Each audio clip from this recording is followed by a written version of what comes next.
नमस्कार, total health में आप सभी का स्वागत है। मैं हूं किरण भारद्वाज। स्वास्थ्य से बढ़कर धन नहीं, सेहत है अनमोल, ध्यान स्वास्थ्य पर दीजिए, जीवन बने अनमोल। अधिकतर हम लोग जीवन में जो चीज़ें हमें आसानी से प्राप्त होती हैं उस पर ध्यान नहीं देते। जब तक सेहत ठीक चलती है तो हमें लगता है कि सब कुछ सामान्य है, तो उसकी देखभाल करने की आवश्यकता ही महसूस नहीं होती।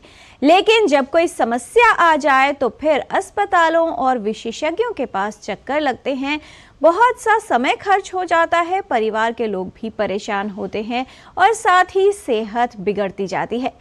गुर्दे में होने वाली बीमारियां बेहद आम हैं और जीवन शैली से संबंधित कई कारक हैं जो गुर्दों के स्वास्थ्य पर प्रभाव डालते हैं। गुर्दों का क्या महत्व है हमारी सेहत के लिए और कैसे बचाव किया जा सकता है किडनी डिजीज से, ये जानेंगे विशेषज्ञों से। उससे पहले एक रिपोर्ट देखकर समझते हैं कि दरअसल गुर्दे किस तरह से कार्य करते हैं और वो कौन से कारक हैं जिनकी वजह से गुर्दों का स्वास्थ्य प्रभावित हो सकता है।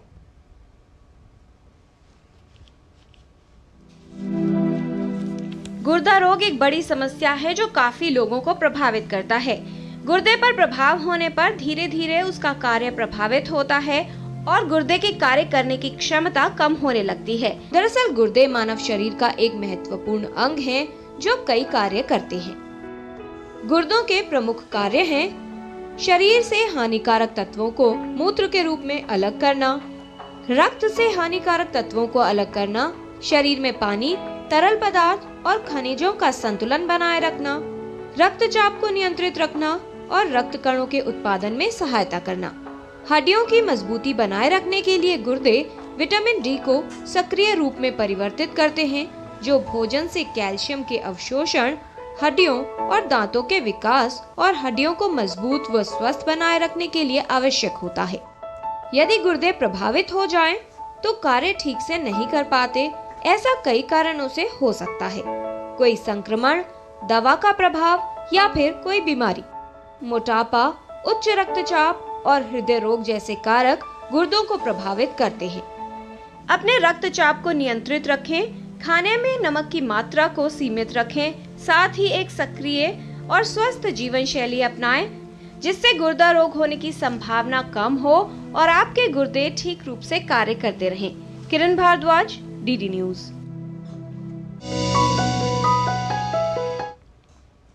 प्राकृतिक रूप से मानव शरीर में 2 गुर्दे होते हैं, लेकिन अगर एक गुर्दा खराब हो जाए तो उसका कार्यभार दूसरा गुर्दा संभाल लेता है। लेकिन यदि दोनों गुर्दे ही प्रभावित हों तो ऐसे में डायलिसिस की स्थिति उत्पन्न कर सकते हैं और साथ ही कुछ मामलों में जरूरत हो सकती है ट्रांसप्लांटेशन की। किस तरह से इस स्थिति से बचाव किया जा सकता है और गुर्दे कैसे स्वस्थ रहेंगे, ये जानते हैं विशेषज्ञों से। इस पर बात करने के लिए हमारे साथ उपस्थित है विशेषज्ञों का खास पैनल। उनसे आपका परिचय करा दें।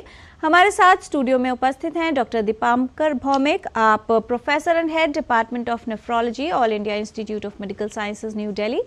आज के डिस्कशन में शामिल हैं doctor Himanshu Shekhar Mahapatra, professor and head department of nephrology from doctor Ram Manohar Lohia hospital. दोनों ही विशेषज्ञों का स्वागत करते हैं। गुर्दे की समस्याएं काफ़ी आम हैं। गुर्दे की बीमारियां यदि होती हैं तो बहुत से लोग इसे नज़रअंदाज भी करते हैं। सही समय पर सही तरीके से इलाज करवाना आवश्यक है। इस विषय से संबंधित यदि कोई प्रश्न आप पूछना चाहते हैं या फिर कोई समस्या है जिसका समाधान चाहते हैं तो हमारे टोल फ्री नंबर पर कॉल कीजिए। नंबर है 1800111234। इस नंबर पर कॉल करते समय टीवी की आवाज़ कम रखिए, संक्षिप्त सवाल पूछिए और फ़ोन मोबाइल से न कीजिए। आप अपने प्रश्न ईमेल के माध्यम से भी हम तक पहुंचा सकते हैं। ईमेल एड्रेस है ddnewstotalhealth@gmail.com। तो आइए जानकारी की शुरुआत करते हैं। इस सप्ताह में हमने मनाया है वर्ल्ड किडनी डे, तो किस तरह से सभी के गुर्दों को स्वस्थ रखा जा सकता है ये जानेंगे विशेषज्ञों से। सबसे पहले डॉक्टर दीपांकर भौमिक, बहुत से लोग जो गुर्दे के ऊपर ध्यान नहीं देते, उनकी ये धारणा होती है कि सिर्फ एक फिल्टर की तरह कार्य कर रहे हैं और शायद इन पर ध्यान देने की उतनी अधिक आवश्यकता नहीं है। क्या महत्व है मानव शरीर और स्वास्थ्य के लिए गुर्दों के स्वस्थ होने का? नमस्कार सभी दर्शकों को मेरा प्रेम भरा नमस्कार। जैसे आपने कहा कि गुर्दे एक फिल्टर हैं और उससे पानी और बाकी नशीले पदार्थ निकलते हैं। उसके अलावा हमारे बॉडी शरीर में जो एसिड तैयार होता है उसे भी निकालना पेशाब में बहुत ज़रूरी है। हड्डियों का मजबूती बनाना ज़रूरी है। इससे ज़्यादा और जो महत्वपूर्ण काम गुर्दा करता है वो है कि हमारे शरीर में जो रक्त बनता है उसको बनाने में सहायता करने के लिए गुर्दे का बहुत अहम रोल है। अगर गुर्दा काम से ठीक नहीं करेगा तो फिर हीमोग्लोबिन नहीं बनेगा। ब्लड प्रेशर नियंत्रण रखना गुर्दे का एक बहुत अहम कार्य है। अगर गुर्दे खराब होते हैं तो फिर बीपी बढ़ने का बहुत आवश्यकता है। इसीलिए किसी भी इंसान का अगर बीपी बढ़ा हो और खून की कमी हो तो गुर्दे की जांच ज़रूर कराएं। जी डॉक्टर महापात्रा, कौन से वो कारक हैं जो गुर्दे के स्वास्थ्य को प्रभावित कर रहे हैं? हमारी जीवन शैली में किस तरह के बदलाव आप देखते हैं जो कारण बनते हैं किसी न किसी तरह से गुर्दों के खराब होने का या गुर्दा संबंधित कोई बीमारी होने का? नमस्कार। देखिए, आजकल की है जो डायबिटीज और हाइपरटेंशन, ये दो जो है प्रमुख कारण है गुर्दे का डैमेज होने का। इसका साथ साथ जितने सारे ओबेसिटी, मोटापा जो कहते हैं वो, और चाइल्डहुड ओबेसिटी सबसे बड़ा प्रॉब्लम है जो बढ़ के आगे आगे जाता है, क्योंकि चाइल्डहुड और एडोलसेंट वो जाके मतलब गुर्दे खराब करने का प्रमुख कारण बन जाती है। इसका साथ साथ कुछ कुछ इम्यूनोलॉजिकल बीमार होते हैं, स्टोन डिजीज होता है, यूरिन इन्फेक्शन होता है, कुछ कुछ बचपन से ही कॉन्जेनिटल बीमारी जो होता है पैदा से, तो इसलिए जब पेट में बच्चा रहता है उसी टाइम से ही पता चल जाता है जो अगर कोई किडनी में प्रॉब्लम है, अल्ट्रासाउंड से ही पता चल जाता है। सो यही सारे एक प्रमुख कारण है। उसको बचाने के लिए तो हमें डायबिटीज़ और ब्लड प्रेशर ये दोनों को देखना जरूरी है। इससे जो ओपीडी में जो पेशेंट आते हैं काफ़ी सारे कारण जो हमें पता ही नहीं चलता है जो ये कारण क्यों है। बहुत इसको काफ़ी जो कुछ गाँव में जो जहाँ पे खेती करते हैं लोगों वहाँ पे भी जो हो जाता है उसको के गांव पे, और वो जो सीकेडी यू कहते हैं हम, मतलब सीकेडी ऑफ अननोन ओरिजिन इसको कहते हैं। सो ये कारण भी हॉस्पिटल में भी आते हैं, उसका कारण भी पता नहीं होता। ये सारे कारण प्रमुख कारण है जो किडनी का खराब करने का। जी, क्रॉनिक किडनी डिजीज की बात की जाए डॉक्टर भौमिक, क्योंकि लंबी चलती है ये बीमारी और धीरे धीरे प्रभाव बढ़ता है, क्या शुरुआती दौर में बिल्कुल लक्षण नहीं आएंगे? अब जब लक्षण आना शुरू होते हैं, कौन सी वो समस्याएं हैं जिसकी वजह से पेशेंट्स आपके पास आते हैं और कैसे पहचान की जा सकती है कि समस्या गुर्दे से जुड़ी होगी? जी, जैसे आपने कहा शुरुआत में कि हमारे पास 2 गुर्दे हैं और कभी कभी एक गुर्दा निकालने से भी पता नहीं चलता। इसका मतलब ये हुआ कि जब तक हमारा 50% से ज़्यादा गुर्दे खराब नहीं हो जाते हैं तब तक कोई लक्षण नहीं होता है। तो जब तक लक्षण हो जाते हैं पक्का 60 से ऊपर प्रतिशत खराब हो चुका है गुर्दा। इसी का ये प्रॉब्लम है कि पता ही नहीं चलता कि गुर्दे धीरे धीरे खराब हो रहे हैं। जब 60% से ऊपर गुर्दे खराब होते हैं तब शुरुआती का लक्षण, जैसे मैंने कहा कि पैरों में सूजन, आँखों के आसपास सूजन, ब्लड प्रेशर बढ़ना और खून की कमी होना, तो these are the early science. कोई अगर यंग कोई इंसान अगर बार बार रात में उठना पड़े वो भी एक लक्षण है, क्योंकि आमतौर पर हमें रात में उठना नहीं पड़ता है क्योंकि हमारे गुर्दे जो यूरिन का जो कंसंट्रेशन है रात में बहुत ठीक तरीके से कर लेता है ताकि हमें रात में उठना न पड़े। तो अगर बार बार उठना पड़े रात को तो ये भी एक अर्ली साइन है। तो जैसे मैंने कहा कि पैरों में सूजन, आँखों के आसपास सूजन, बीपी बढ़ना, खून कमी होना या रात में बार बार उठना, ये अर्ली लक्षण है। जब लेट हो जाता है तब तो शरीर के हर अंग प्रत्यंग से प्रॉब्लम हो जाता है, उल्टियाँ होना, फिर हार्ट के सूजन। इसीलिए हमें शुरुआत से ही टेस्ट करना बहुत ज़रूरी है। जी, एक अवस्था हुई एक्यूट किडनी इंजरी और दूसरी हुई chronic kidney disease. Doctor Mahapatra, दोनों में कितना फर्क रहता है? और जो इमीडिएट ट्रीटमेंट की बात है, क्योंकि AKI में कहा जाता है कि तुरंत ही बहुत ज़्यादा प्रभावित करती है, ट्रीटमेंट का जो मैनेजमेंट है और आगे का प्रोसीजर, उसमें कितना फर्क रहता है? देखिए, एक्यूट किडनी इंजरी मतलब जो दिन और हफ्ता इसमें शुरू हुआ, फॉर एग्जांपल किसी को लूज मोशन हो गया तो इसमें क्या होगा, तो शरीर का जो अंग मतलब पानी सारे चला जाएगा, ब्लड प्रेशर कम हो जाएगा तो किडनी पे इफेक्ट हो जाएगा। ये कॉमन कॉज में कह रहा हूँ, लेकिन काफ़ी प्रेगनेंसी में भी जो एक्यूट डिलीवरी हुआ, पेशेंट का काफ़ी सारे खून निकल गया तो किडनी में आ गया खराब, तो ये सारे एक्यूट प्रॉब्लम कहते हैं उसको। एक्यूट किडनी मतलब दिन और हफ्ता इसमें शुरू हुआ। जो 3 महीना रह जाता है कुछ भी कारण की वजह से, 3 महीना कोई बीमारी रहा तो इसका GFR जो कहते हैं वो 60% से कम हो गया, मतलब उसका काम करना वो कम हो गया। नहीं तो कोई भी इसका किडनी में प्रोटीन जा रहा है यूरिन में और कोई खून जा रहा है यूरिन में, ये सारे अगर 3 महीना रह गया तो उसको हम कहते हैं जो क्रोनिक किडनी डिजीज। तो क्रोनिक किडनी डिजीज है प्रोग्रेसिव बीमारी, मतलब आज हुआ तो धीरे धीरे धीरे बढ़ेगा, लेकिन एक्यूट किडनी डिजीज जो है वो ठीक हो जाएगा, अगर कुछ टाइम का बाद वो ठीक हो जाएगा। लेकिन एक्यूट किडनी डिजीज कुछ परिमाण से 5% 7% परिमाण से हो सकता है वो क्रोनिक डिजीज में भी कन्वर्ट हो सकता है। तो ये इसका जो अगर हम ट्रीट करें एक्यूट किडनी डिजीज को, ठीक हो सकता है। क्रोनिक किडनी डिजीज को प्रिवेंट करना जरूरी है, उसका जो प्रोग्रेशन फास्ट हो कैसे ना हो, उसको स्लो प्रोग्रेशन कैसे करे। जैसे सर ने बताया जो खून का कमी होना, ब्लड प्रेशर बढ़ना, हड्डी में होना, ये सारे को हम कंट्रोल कर सकते हैं। तो जो लेट स्टेज जब तक पहुंचना हमको डिले कर सकते हैं। तो यही ट्रीटमेंट में फ़र्क है और इसका जो टाइम में यही फ़र्क है। इसको क्रोनिक किडनी डिजीज और एक्यूट किडनी डिजीज कहा जाता है। जी, क्रोनिक किडनी डिजीज की अगर बात की जाए डॉक्टर भौमिक, किस तरह से प्रोग्रेशन होता है और तकरीबन कितना समय होता है व्यक्ति के पास जिसके बाद कॉम्प्लिकेशंस बढ़ सकती हैं और गुर्दों की जो कार्य क्षमता है वो क्योंकि धीरे धीरे कम होने लगती है।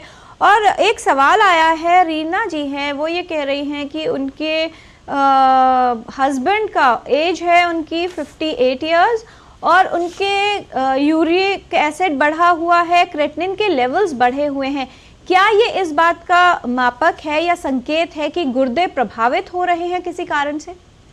जी, ऐसा है, जैसे हमने कहा गुर्दा एक फ़िल्टर है और सभी नशीले चीज़ उससे निकलता है। तो जब फिल्ट्रेशन का मात्रा कम हो जाता है तो क्रिएटिनिन धीरे धीरे बढ़ता है, साथ ही साथ यूरिक एसिड भी बढ़ता है क्योंकि वो भी एक नशीला चीज़ है जो नहीं निकलता है। तो इसीलिए अगर किसी का यूरिक एसिड बढ़ा है और क्रिएटिनिन भी बढ़ा है, बाकी और बहुत सारे जांच करना आवश्यक है कि वजह क्या है।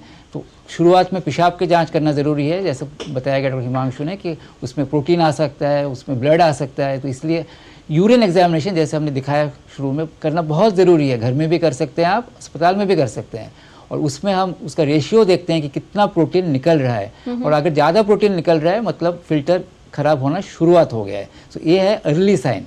बाद में उसके बाद जैसे मैंने कहा कि जब सीकेडी स्टार्ट हो जाता है, शुरुआत में क्रिएटिनिन नहीं बढ़ेगी, बस बीपी बढ़ेगा और हीमोग्लोबिन धीरे धीरे कम होगा। इसीलिए यूरिन का जांच करना ज़रूरी है और क्रिएटिनिन का जांच करना ज़रूरी है। क्रिएटिनिन से हम आगे और बढ़ चुके हैं, आजकल हम EGFR का कैलकुलेशन करते हैं, उससे और बेटर हमें प्रमाण मिलता है कि गुर्दा कितना ख़राब है। तो अगर कितना परसेंट काम कर रहा है, 50%, 60%, 30%, और उस हिसाब से हम सीकेडी को हम ग्रेडेशन कर सकते हैं, 1, 2, 3, 4, 5। इसलिए आजकल काफ़ी हमारा एडवांस हो चुका है और यूरिन और ब्लड का जांच करना ज़रूरी है।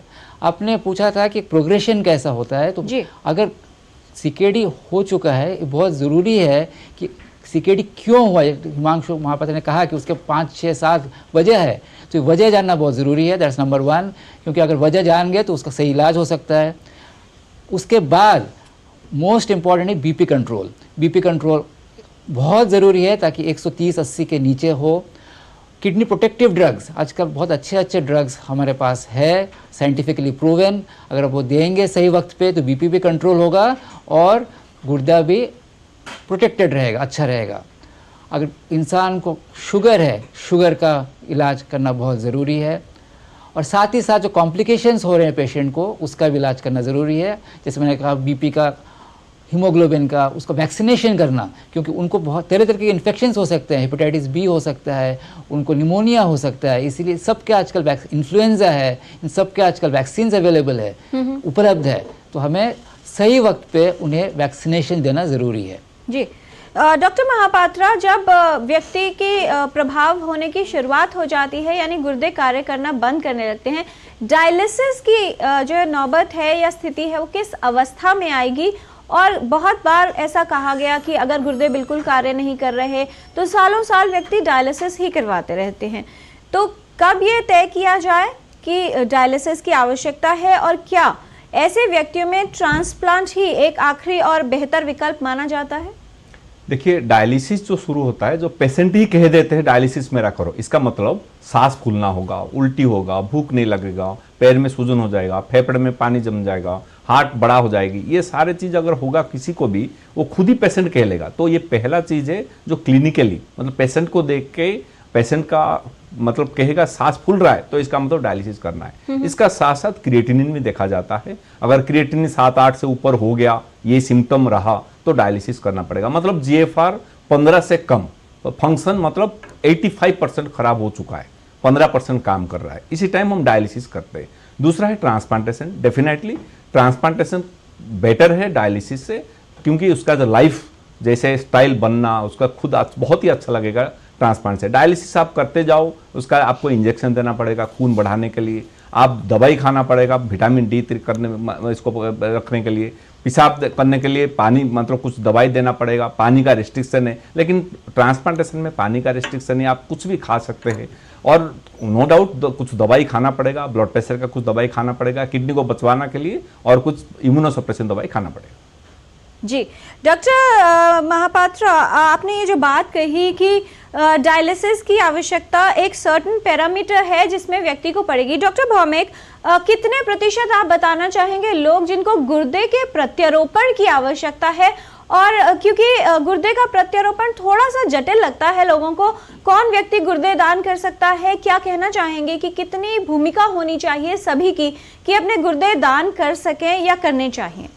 जी, बस पहले मैं एक और चीज़ जोड़ूंगा कि डायलिसिस की आवश्यकता की एक और बहुत अहम वजह है कि अगर शरीर में ज़्यादा एसिड बन गया हो और अगर खून में पोटेशियम की मात्रा बढ़ गया हो, तो then that becomes a immediate indication, क्योंकि एक लाइफ थ्रेटनिंग सिचुएशन है। तो अगर इसलिए पोटेशियम का जांच करना ज़रूरी है। खान पान में पोटेशियम किस में कम है जानना ज़रूरी है, ज़्यादा है जानना ज़रूरी है, ताकि पोटेशियम न बढ़े। जैसे डॉक्टर महापात्र ने कहा कि जब 15% से कम जीएफआर हो जाता है, यानी फंक्शन कम है, तब हमें पेशेंट को डायलिसिस की आवश्यकता हो जाता है। उसे हम रीनल रिप्लेसमेंट थेरेपी कहते हैं, या मैं तो कहूँगा कि एक सपोर्ट है, क्योंकि डायलिसिस या ट्रांसप्लांट दोनों हमारे बॉडी को बचाने के लिए, संतुलन बचाने के लिए एक सहारा है। उसको हम रीनल रिप्लेसमेंट थेरेपी या रीनल सपोर्ट थेरेपी कहते हैं। डायलिसिस जीने के लिए उस वक्त 100% आवश्यक है जब 10% से कम हो जाता है। ट्रांसप्लांट जैसे कहा गया इज़ द बेस्ट मोडालिटी, क्योंकि उसमें क्वालिटी ऑफ लाइफ सबसे अच्छा होता है, आपका खान पान में भी काफ़ी आसानी हो जाता है। लेकिन प्रॉब्लम है कि ट्रांसप्लांट करने से पहले जिसको मिलेगा पेशेंट का बहुत सारे जांच करना होता है, क्योंकि हर पेशेंट ट्रांसप्लांट के लिए फिट नहीं होगा, तो उनको तो डायलिसिस पे ही रहना होगा। अभी बात है कि कौन गुर्दा दे सकता है। इसमें ऐसा है, देखिए हमारा जो कानून है, कानून बहुत आगे बढ़ चुकी है। अभी हमारा 2011 में जो कानून अभी इस वक्त चालू है, उसके मुताबिक जो डोनर है 18 से ऊपर होना चाहिए। ऊपर का जो एज का लिमिट है वैसे हम आम तौर पर 65 तक मानते हैं, लेकिन अगर पेशेंट यानी डोनर अगर पूरा फिट हो तो आप ज़्यादा भी ले सकते हैं, बिकॉज हमें बेसिकली डोनर का हेल्थ देखना है, उसे कोई नुकसान नहीं पहुंचना है। तो 18 से ऊपर और 65 या कभी कभी 70-75 तक भी लिया गया है, लेकिन उनका बाकी सब हेल्थ पैरामीटर्स नॉर्मल होने, इसके लिए बहुत सारे जांच का आवश्यकता है उनको डोनर बनाने से पहले। जी, अगर लाइव डोनर नहीं है, अगर आप कैडेवर ट्रांसप्लांट करेंगे तो उसमें आप किसी भी एज का ले सकते हो with the consent of the relations. Right. तो बहुत आवश्यक है कि अगर आवश्यकता है परिवार में किसी को, तो गुर्दे दान किए जा सकते हैं, इस पर सोचा जाए। उससे बेहतर यह होगा कि गुर्दे की समस्या उत्पन्न ना हो, यानी आपके गुर्दे स्वस्थ रहें। कैसे रख सकते हैं आप अपने गुर्दे स्वस्थ, ये बता रहे हैं हमारे विशेषज्ञ, क्योंकि आज टोटल हेल्थ में हम बात कर रहे हैं किडनी हेल्थ के बारे में। हमारे साथ हैं डॉक्टर दीपांकर भौमिक, डॉक्टर हिमांशु शेखर महापात्रा, और कुछ और जो मिथ्स हैं यानी भ्रम है उनको दूर करने की कोशिश करेंगे अब हम रैपिड फायर क्वेश्चंस राउंड के माध्यम से, यानी छोटे सवाल और बहुत छोटे जवाब। पहला सवाल डॉक्टर दीपांकर आपसे कि क्या गुर्दे के रोग सिर्फ उन्हीं को हो सकते हैं जिनके परिवार में किसी को ये समस्या रही हो? उनका रिस्क ज़रूर ज़्यादा है, लेकिन गुर्दे की बीमारी किसी को भी हो सकता है, स्पेशली अगर डायबिटीज़ या ब्लड प्रेशर हो या बाकी कोई कॉम्प्लिकेशन हो। जी डॉक्टर महापात्रा, गुर्दे में पथरी किडनी डिजीज का कारण बन सकती है? बिल्कुल सही है। गुर्दे बिल्कुल दोनों की गुर्दे में अगर पथरी है तो बिल्कुल बोल सकता है, वो ऑब्स्ट्रक्ट भी कर सकता है, तो बिल्कुल ये सही है। जो धूम्रपान करते हैं या शराब का सेवन करते हैं उन्हें गुर्दे की समस्या या क्रॉनिक किडनी डिजीज होने की संभावना अधिक होती है डॉक्टर भौमिक?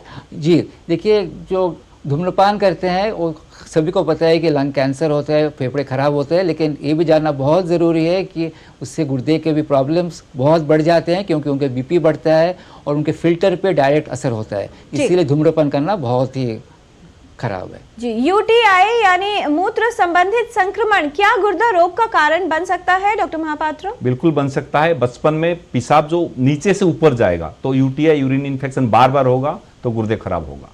डॉक्टर भौमिक, इनमें से क्या गुर्दे में रोग का खतरा बढ़ाते हैं? हृदय रोग होना, उच्च रक्तचाप, मोटापा या फिर मधुमेह रोग?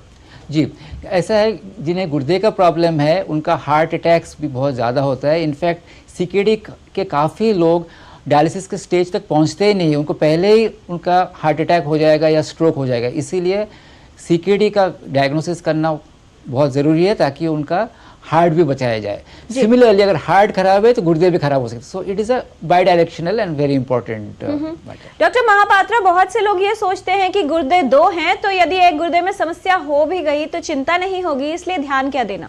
जनरली गुर्दे बीमारी दोनों का होता है। अगर एक गुर्दे किसी का है भी कोई प्रॉब्लम नहीं है। 1000 लोगों से एक गुर्दे नॉर्मल होती है। जी डॉक्टर भौमिक, क्या बार बार पेशाब आना गुर्दे की समस्या का लक्षण हो सकता है? बार बार पेशाब आना आमतौर पर ऐसा भी हो सकता है अगर किसी को यूरिन ट्रैक्ट इन्फेक्शन हो या प्रोस्टेट हो, लेकिन अगर यूटीआई नहीं है, प्रोस्टेट नहीं है और बार बार जाना पड़े तो ज़रूर गुर्दे की जांच करना आवश्यक है ताकि पता चले कि अगर सीकेडी हो रहा है जल्दी पता चले। डॉक्टर महापात्रा, यदि गुर्दे की बीमारी है तो व्यक्ति को इनमें से क्या समस्या हो सकती है? हड्डियां कमजोर होना, अनीमिया या हृदयाघात? सारे तीनों हो सकती है, एक भी नहीं। जी, क्या अपने गुर्दों को स्वस्थ रखने के लिए विटामिन और सप्लीमेंट्स का सेवन करना एक अच्छा विकल्प है डॉक्टर भौमिक? नहीं, not at all. In fact vitamin और ये सब सप्लीमेंट से गुर्दे पे कोई अच्छा असर नहीं होता है। बस मैं इतना कहूँगा कि अगर कोई डायलिसिस पे है, वेदर इट इज़ हीमोडायलिसिस या पेरिटोनियल डायलिसिस, तो उनको सप्लीमेंटेशन देना बहुत ज़रूरी है और हम साइंटिफिक तरीके से हम देते हैं। लेकिन आम आदमी के लिए विटामिन लेने से गुर्दे पे कोई अच्छा प्रभाव नहीं होगा। अपने गुर्दों को स्वस्थ रखने के लिए क्या लो प्रोटीन डाइट या प्रोटीन का इंटेक बंद करना उचित होगा डॉक्टर महापात्रो? देखिए, नॉर्मल के लिए प्रोटीन का कम करना बढ़ना कोई फर्क नहीं पड़ता है। जितना प्रोटीन चाहिए उतना खा सकते हैं। लेकिन जिसको किडनी बीमारी ऑलरेडी है, लेट स्टेज है, उसको हम प्रोटीन कम कर सकते हैं। अगर डायलिसिस पे है, ट्रांसप्लांटेशन में, उसको प्रोटीन हम ज़्यादा देना बेटर रहेगा। क्या डायलिसिस करवाने से गुर्दे की बीमारी ठीक हो जाती है डॉक्टर भौमिक? देखिए, जैसे मैंने शुरुआत में कहा, dialysis is a support therapy. उससे गुर्दे पे कोई असर होता नहीं है। गुर्दा धीरे धीरे धीरे और कम करना शुरू करते हैं, लेकिन पेशेंट को बचाने के लिए, उसका क्वालिटी ऑफ लाइफ ठीक करने के लिए डायलिसिस करते हैं। इससे सपोर्ट थेरेपी, गुर्दे पे कोई असर नहीं होता है उसका। डॉक्टर महापात्रा, सामान्य व्यक्ति प्रतिदिन कितना पानी लेता है, कितने पानी का सेवन करता है, क्या इसका प्रभाव गुर्दों के स्वास्थ्य पर पड़ता है? देखिए, पानी 2.5 से 3 लीटर हर किसी को पीना चाहिए। देखे पेशाब सफेद रहे, नहीं तो जस्ट पीला रहे, थोड़ा सा पीला रहे, लाइट येलो रहे। पानी का जो लेट किडनी डिजीज है उसको डेफिनेटली पानी का रिस्ट्रिक्शन है। राइट। डॉक्टर भौमिक, जिनको क्रॉनिक किडनी डिजीज है उनमें नमक कम करना, कम मात्रा में लेना या बंद करना क्या उचित होगा? ऐसा है, आमतौर पर जैसे मैंने कहा बीपी बढ़ जाता है, इसीलिए 90% लोगों में सॉल्ट रिस्ट्रिक्शन यानी नमक कम खाना बहुत ज़रूरी है। लेकिन मैं ये भी कहूँगा कि कुछ ऐसे बीमारी है जिसको हम ट्यूबुलर इंटरस्टिशियल डिजीज़ कहते हैं, उनमें उनको नमक का कंट्रोल जो है पेशाब में वो नहीं रहता है, तो उन्हें उस हिसाब से थोड़ा ज़्यादा देना पड़ता है। इसीलिए गुर्दे का बीमारी का क्या वजह है ये जानना बहुत ज़रूरी है ताकि हम पेशेंट को सही मात्रा कह सके कि कितना नमक लेना चाहिए। इनफैक्ट नमक का intake is almost like a medicine, ये बहुत जरूरी है। तो विशेषज्ञ ही तय करेंगे और विशेषज्ञ ही बताएंगे कि नमक लेना है और अगर लेना है तो कितना लेना है। पैरों में स्वेलिंग होना यानी सूजन, बहुत अधिक प्यास लगना या फिर मूत्र का रंग गहरा होना, क्या गुर्दा रोग का लक्षण हो सकता है डॉक्टर महापात्र? बिल्कुल हो सकता है। पैरों में जो स्वेलिंग होगा ये इनिशियल स्टेज में भी हो सकता है, और कुछ प्रोटीन अगर जाएगा, जो नेफ्रोटिक सिंड्रोम हम कहते हैं, इसमें पैरों में स्वेलिंग होगा। और पेशाब गाढ़ा होना मतलब पेशाब कॉन्सेंट्रेटेड होना मतलब ये नहीं कह सकते। रात में पेशाब ज़्यादा जाना ये एक किडनी डिजीज का लक्षण है, अर्ली लक्षण है। डॉक्टर भौमिक, गुर्दे के रोग की पहचान जल्द हो पाए इसके लिए जांच आवश्यक है, तो सामान्य व्यक्ति को कब से, साल में कितनी बार, कौन सी जांच अवश्य करवानी चाहिए? देखिए, ऐसे जिनको डायबिटीज़ है या ब्लड प्रेशर है उनको तो हर 6 महीने में यूरिन टेस्ट करना बहुत ज़रूरी है। आजकल डायबिटीज़ के पास तो स्टिक भी होता है, सिंपल डिपस्टिक, वो घर में चेक कर सकते हैं कि ग्लूकोज कितना जा रहा है पेशाब में, प्रोटीन कितना जा रहा है। अगर कुछ भी प्रॉब्लम है तो प्रॉपर लैब में जांच करना ज़रूरी है ताकि प्रोटीन क्रिएटिनिन रेशियो का जांच करना पड़े। लेकिन वही जैसे मैंने कहा कि हर 6 महीने में डायबिटिक्स और हाइपरटेंसिव को पेशाब का जांच, ब्लड का जांच करना ज़रूरी है। आम इंसान को अपना बीपी चेक करे हर साल, और साल में एक बार हो सके तो पेशाब का जांच करे, हो सके तो बीपी और ब्लड का जांच करे। अपने गुर्दों को स्वस्थ रखने का मंत्र क्या हो सकता है डॉक्टर महापात्र? खूब पानी पीना, पेशाब का रंग जैसे सफ़ेद रहना, व्यायाम करना, खाने पीने में ध्यान देना, शुगर, अगर बीपी है तो ब्लड प्रेशर को और शुगर को कंट्रोल करना, हर माह जैसे सार ने बताया 6 महीना में आपका यूरिन का जांच करना। जी डॉक्टर भौमिक, अपने गुर्दों को स्वस्थ रखने के साथ साथ यदि गुर्दे में समस्या हो रही है, बहुत से लोग लापरवाही करते हैं, डॉक्टर के पास नहीं जाते, जल्द पहचान करना कितना जरूरी है? और गुर्दे खराब यदि हो गए हैं तो दूसरों के गुर्दों को प्रत्यारोपित किया जा सकता है, इसके लिए क्या संदेश आप देना चाहेंगे? मैं यही कहूँगा कि हर इंसान आपका blood test, urine test regular करें, और अगर गुर्दे में प्रॉब्लम है सही वक्त पे हमें रेफरल किया जाए, और अंग दान करना बहुत महत्वपूर्ण है। जी डॉक्टर महापात्रा, किस तरह से जांच करवाई जाए, और जो हाई रिस्क ग्रुप में आते हैं, खास तौर पर वो लोग जिनको बार बार गुर्दे में पथरी हो जाती है, क्या कुछ विशेष सावधानी की आवश्यकता होगी? बिल्कुल, जैसे मैंने पहले ही बताया, पानी पीना जरूरी है। कुछ जो है ऑक्जेलेट होता है, जो टमाटर हो, पालक हो, ये सारे थोड़ा सा रेस्ट्रिक्शन करना जरूरी है। ये जनरली फैमिलियल होता है, इसका कोई जेनेटिक प्रॉब्लम है जो स्टोन फॉर्मर होता है, तो उसे पानी पी के प्रोटेक्शन रहना बहुत जरूरी है। जी डॉक्टर भौमिक, क्या बताना चाहेंगे कि किस तरह से अपने गुर्दों को ठीक रखने के साथ साथ जो वार्निंग साइंस हैं उनको पहचाना जाए और व्यक्ति ये जान जाए रेड फ्लैग्स हो सकते हैं, यानी खतरे का संकेत हो सकता है, किन लक्षणों को बिल्कुल नजरअंदाज नहीं करना है? जैसे मैंने कहा, शुरुआत में हो सकते प्रॉब्लम ना हो, लेकिन अगर पैरों में सूजन है, ब्लड प्रेशर ज़्यादा है, खून में कमी है, तो तुरंत पेशाब और खून का जांच किया जाए ताकि गुर्दे का जो डायग्नोसिस है जल्दी किया जी। जा सकता है। जो लोग अपने सेहत को लेकर बहुत जागरूक खुद को समझते हैं, डॉक्टर महापात्रा, आजकल बहुत ज्यादा ट्रेंड है कि प्रोटीन सप्लीमेंट्स लिए जाते हैं मसल बिल्डिंग के लिए, क्योंकि शायद जिम जाना है, सेहत बनानी है, ऐसे लोगों के लिए क्या संदेश देना चाहेंगे? देखिए, अगर सेहत बनाना है, बॉडी बिल्डर करना है, जो ओलंपिक में जाते हैं वो प्रोटीन खा सकते हैं, लेकिन जो नॉर्मल, जो शरीर के लिए जो सेहत कहते हैं, इनको एक्स्ट्रा प्रोटीन का कोई आवश्यकता नहीं है। हमारा जितना घर पे जितना प्रोटीन खाते हैं, जितना वो उतना सफिशिएंट है। 200 ग्राम जनरली जो खाते हैं, जो व्यायाम करते हैं, हम देखते हैं वो किडनी खराब होकर आते हैं, तो इसलिए एक्स्ट्रा प्रोटीन का कोई जरूरत नहीं है। डॉक्टर भौमिक, बहुत से लोग पेन किलर्स का इस्तेमाल करते हैं और खास तौर पर अलग अलग दवाइयां ओवर द काउंटर ली जाती हैं बिना डॉक्टरी सलाह के, कितना बड़ा खतरा हमारे गुर्दों के स्वास्थ्य के लिए और कितना ध्यान देने की आवश्यकता है? एक बहुत ही बड़ा खतरा है, और दाढ़ में दर्द है, कुछ है, 2-3 दिन तक कुछ ले लिया पेन किलर, ठीक है, लेकिन लंबी दौर पर कोई भी पेन किलर लेना बहुत ही खतरनाक है। Over the counter is very dangerous, doctor की सलाह जरूर लें। बहुत धन्यवाद देना चाहेंगे इस तमाम जानकारी के लिए डॉक्टर दीपांकर भौमिक, डॉक्टर हिमांशु शेखर महापात्रा, आप दोनों का ही बहुत सी इंपॉर्टेंट और छोटी छोटी बातें आपने बताई हैं हमारे व्यूअर्स को, जिससे न सिर्फ गुर्दे की समस्या से बचाव किया जा सकता है बल्कि गुर्दों को स्वस्थ रखा जा सकता है। एक छोटा सा संकेत ये बता सकता है कि खतरा बड़ा होने की उम्मीद है, इसलिए अपनी सेहत को लेकर जागरूक रहें। वो तमाम बातें जो हमारे विशेषज्ञों ने बताई हैं, स्वस्थ जीवन शैली अपनाना, सही मात्रा में पानी पीना, दर्द निवारक दवाओं का उपयोग न करना बिना डॉक्टरी सलाह के, साथ ही अपनी मर्जी से सप्लीमेंट्स लेना, इन सभी चीजों को लेकर थोड़े से जागरूक और सतर्क रहिए, जिससे गुर्दों पर प्रभाव ना पड़े। साथ ही धूम्रपान नहीं करना है और शराब का सेवन आपके गुर्दों के लिए हानिकारक है, ये भी आप जानते हैं।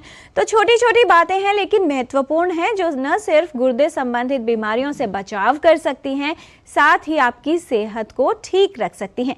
सेहत के लिए जागरूक रहने के लिए आवश्यक है कि छोटे छोटे लक्षणों की पहचान की जाए और साल में एक बार अपनी सेहत की जांच यानी बेसिक टेस्ट जो होते हैं वो जरूर करवा लिए जाएं, तो आपको ये पता रहेगा कि आपके गुर्दे ठीक से कार्य कर रहे हैं या नहीं। सेहत संबंधित जानकारी का ये सिलसिला हम ऐसे ही जारी रखेंगे टोटल हेल्थ के माध्यम से। आज के कार्यक्रम में फिलहाल इतना ही। गुर्दों को स्वस्थ रखिए, सेहतमंद रहिए और मुस्कुराते रहिए। हमारी पूरी टीम को दीजिए अनुमति। नमस्कार।